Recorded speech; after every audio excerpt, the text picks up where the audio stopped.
I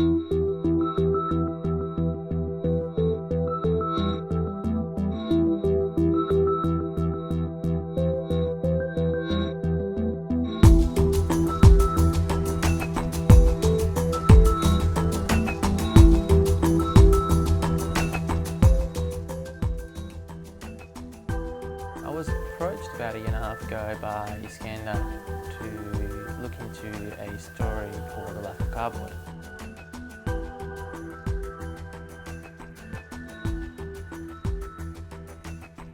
I had a talk to Wayne Nicholson, who I worked with before, and he got interested as well in it, and he read it, and we just kind of, again, had a meeting with the Landra boys. And before we knew it, we had an idea to do a promo for CardBoard, and that's how this happened, literally. We shot it in one weekend on a tight budget, but it was some of the best moments I had on the film set, I think. As a storyteller, the one thing I'm really interested in is the seeds that plant people's behaviours in childhood, the secrets that one keeps behind. And with a child, you know, comes isolation, and with isolation, he turns to something that he feels comfortable in. And I think what intrigued me about the story is through ridicule at school in a classroom, this one child actually hid inside a cardboard box, not knowing that would plant a seed in later life, and that from that point onwards he felt safety in the confines of CardBoard and in the surroundings of CardBoard. It was absolutely wonderful to watch an amazing team just working together, all the legwork going behind and me just having to sit in front of the camera and try not to stuff up acting. Being on the set, especially the one in the alleyway, that was kind of cool. I enjoyed working with everyone. I couldn't believe we could get that many people to agree to do something like this. In theatre, which is traditionally my background, getting that many people in the one room is nigh on impossible, so that was interesting. And also a lot of people who were very passionate and experienced in what they were doing and loved what they were doing, which was awesome to witness. And it all come together for me on that one night especially, because I stayed the whole time that time.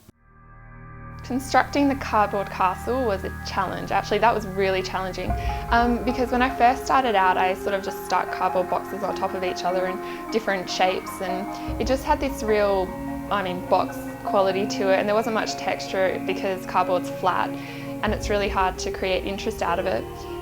So what I started doing was pretty much just cutting it, scraping it, knitting it, anything that I could do to create something interesting, and then threaded it all together in this weird mesh.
the school side of things, you had that sort of more realistic lighting of things coming through, and the colours weren't as sort of bright. And then when you went into the making of the cardboard, that was fun. I really enjoyed that, because that was, you know, playing with darkness and kind of highlighting things. And then when we went into the alleyway, like bringing in those colours, bringing in the blues and sort of accentuating this thing to sort of kind of go, this isn't quite real, we're just taking a step out. It was kind of fun. We wanted to have a bit of depth added with the background, because cardboard needed to be brought to life, and the only way to bring a static object to life is with movement. So we wanted to use a lot of dolly shots and crane shots and lots of push in and pull outs. And there was some really big set pieces that were built by the art department. There were big cardboard castles with tiny details on them that needed to be highlighted. There were just things that you had to see. But then there were also tiny details that we had to get right into and bring the world of cardboard into small bits and pieces, especially with Raimi, our little actor. He would be cutting the cardboard and we needed to bring everything right in and encase this world within Raimi with the cardboard. So everything was about him and the cardboard, and nothing else mattered to him.